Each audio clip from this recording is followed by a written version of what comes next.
Paramore, Misery Business. It'd feel so good if you'd hit that subscription button. Be greatly appreciated. Coming out with lots of videos and you don't want to miss those. Okay, now let's get into some details with this song. Okay, so this intro section, this is going to be in a drop D flat tuning. Okay, so we're going to be D flat, A flat, D flat, G flat, B flat, E flat. So everything down a half step and then just take the low all the way down like you would a drop D, but a half step further. And initially there's basically two guitars going parallel here, so two different guitar parts for almost every section. The first guitar, just straight up, more chords going on. We're going to be here at what is now a F chord, F5, and it's going to be at the 4th fret on the D flat, A flat, D flat, and it's just 1, 2, 1. Alright, and then we do this sliding back and forth octave thing here, down at the 2 on the 2nd string and 4 on the 3rd string. Alright, and it's just sliding up 2 frets to the 4 and 6, back to the 2 and 4, back up to the 4 and 6. Alright, and then we land on the 2nd fret here with the E flat power chord. And with this we go 1, 2, 1, 2, 3, 1. Alright, and then back to the 4s and just basically repeat that first measure again. Alright, and then at the end, this is where our low D flat comes into play. We're just going to do an open D flat power chord, and it's just 1, 2, 1, 2. Okay, so that's the first section for the first guitar.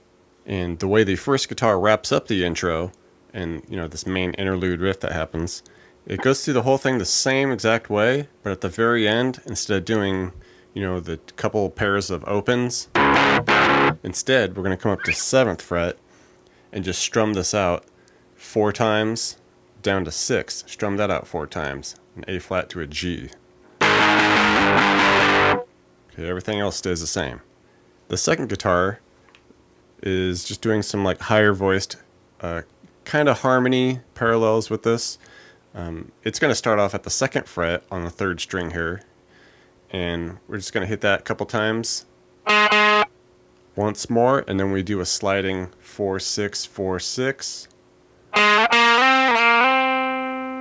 Alright, lands on the 1st fret, does that 1, 2, 1, 2, 3, 1. Okay, repeats the first measure again, and then finishes on the 4th fret of the 4th string here.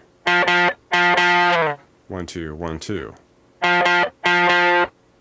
Second guitar essentially repeats the first 3 measures again, but instead of doing 4s at the end, it does a little bit of a scale up here where it goes 2, 4 on the D, 2, 4 on the 3rd string, which is now the G flat string, slides it up to 6, comes down and hits a couple 5s on the 2nd string.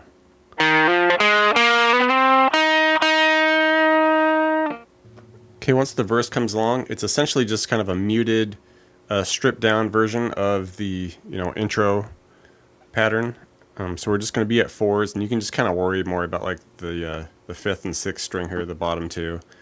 But it's the same deal, just kind of minus everything from the 4th string down, and you can palm mute a little bit too to keep it kind of mellow in the background. Okay, so we do our 4s, and then we do the 2, 4, 2, 4 on the 5th string here, to the 2s, back to the 4s, repeat the first measure, and then off to our opens. Alright, repeat everything again all the way up through that 3rd measure, and then instead of ending on the opens, of course we're just going to come up to our 7s to 6s.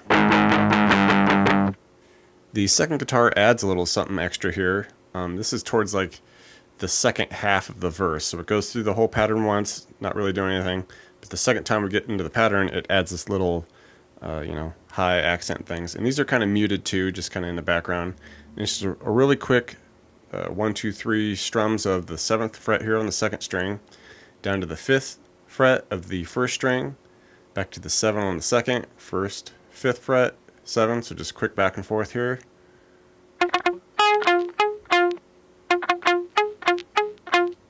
just cranks that out 3 times pretty quick.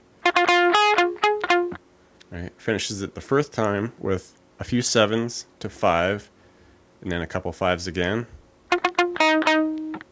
Right, repeats the first measure again 3 times. Right, and then just caps that off with a quick first string. We go 7, 7, 5, 7 up to 9.